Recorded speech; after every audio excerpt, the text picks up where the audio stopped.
Assalamualaikum warahmatullahi wabarakatuh. Halo semuanya, apa kabar? Semoga sehat selalu ya. Perkenalkan, nama saya Amanda Hiralda dari kelas 3K Program Studi PGSD. Di kesempatan kali ini, saya akan membahas pendidikan matematika 2, yaitu mengenai geometri level 1 hingga level 4. Apa sih geometri itu?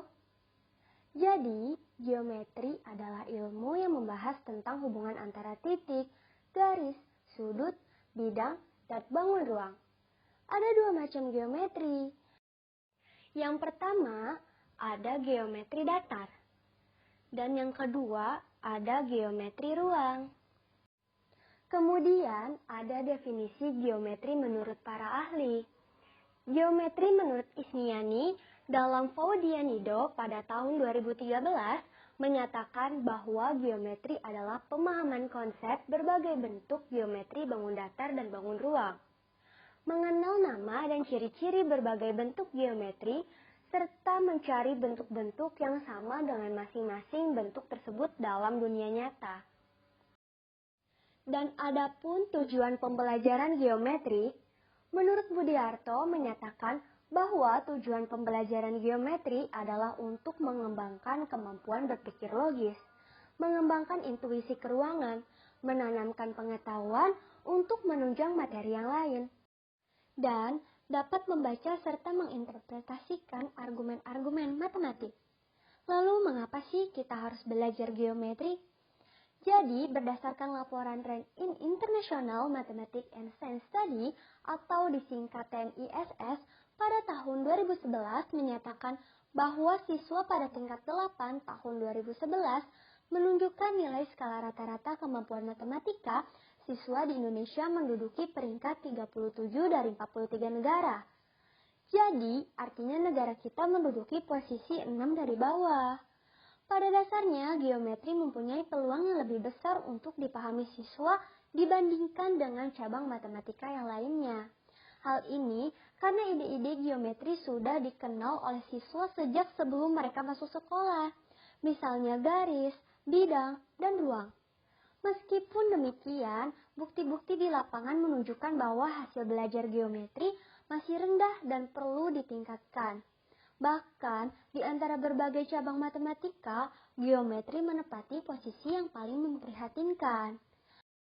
Dari pernyataan tadi yang dikemukakan, sehingga dipandang sangat perlu untuk mempelajari teori perkembangan geometri, agar kita sebagai calon guru mampu mengajarkan geometri dengan sebaik-baiknya.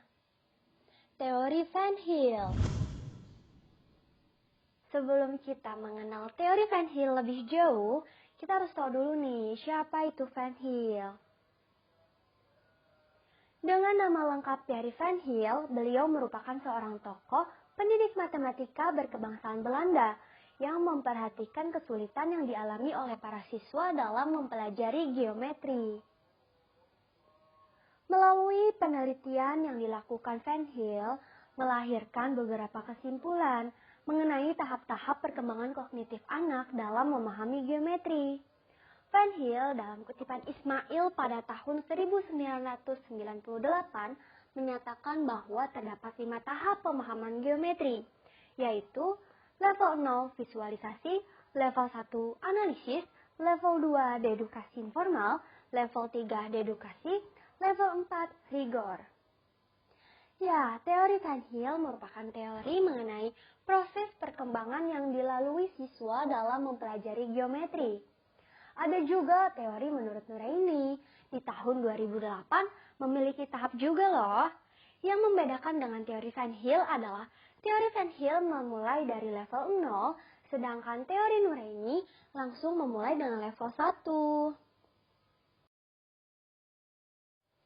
Selanjutnya, saya akan mengupas tuntas dari teori Nuraini pada tahun 2008. Di level 1 ada visualisasi atau recognition. Siswa mengenali gambar-gambar bangunan geometri melalui penampilan saja. Di sini ada contoh bangunan datar. Ada jajar genjang, persegi, segitiga, trapesium, persegi panjang, lingkaran, belah ketupat, dan layang-layang.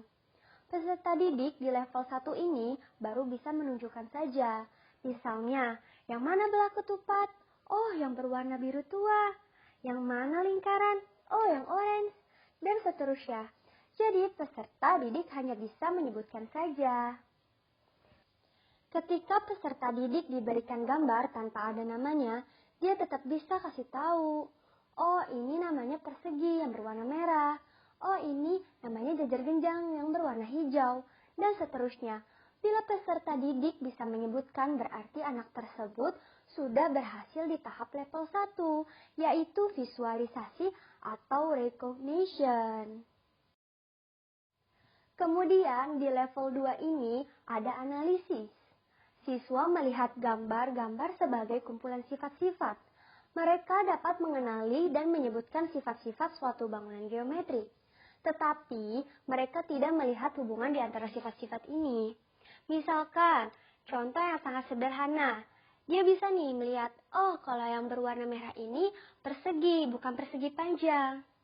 Kenapa? Kalau persegi memiliki 4 sisi yang sama panjang. Kalau persegi panjang hanya memiliki sisi yang berhadapan yang sama panjang.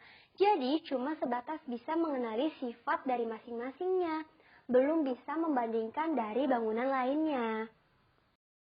Lalu, di level 3 ini ada abstraksi atau informal deduction atau ordering.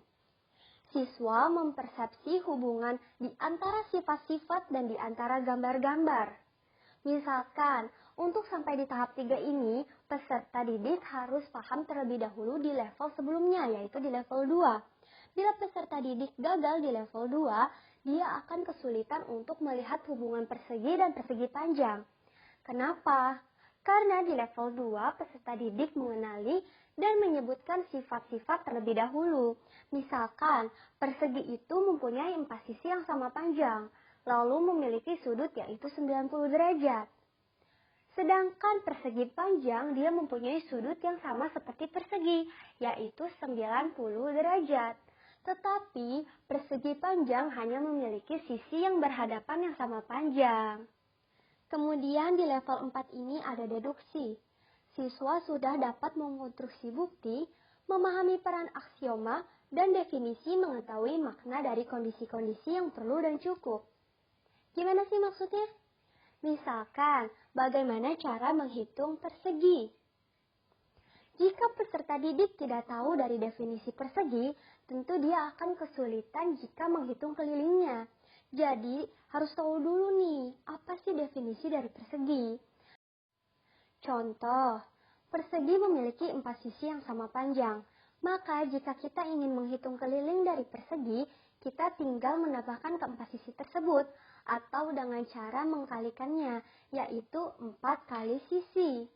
Misalkan sisinya adalah 8, maka 8 ditambah 8 ditambah 8 ditambah 8 sama dengan 32. Jika siswa mencari jawabannya lagi dengan cara satunya yaitu 4 kali sisi. Karena ingin membandingkan kalau memakai dua cara itu, jawabannya akan sama enggak ya? Nah, kalau peserta didik sudah mampu di tahap 4 ini, berarti peserta didik sudah memahami, mengkonstruksi bukti, memahami peran aksioma, dan definisi seperti itu. Jadi, level-level yang akan dilalui peserta didik secara berurutan, di mana siswa mempelajari dan menerima pembelajaran geometri dengan matang sebelum ke tingkat atau level berikutnya.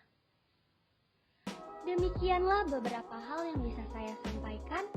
Sebelumnya saya mohon maaf yang sebesar-besarnya apabila di dalam penyampaian tadi mungkin masih ada kesalahan atau beberapa pernyataan yang kurang tepat. Saya hanya manusia biasa yang jauh dari kata sempurna, karena kesempurnaan hanya milik Allah Subhanahu wa Ta'ala. Terima kasih. Wassalamualaikum warahmatullahi wabarakatuh.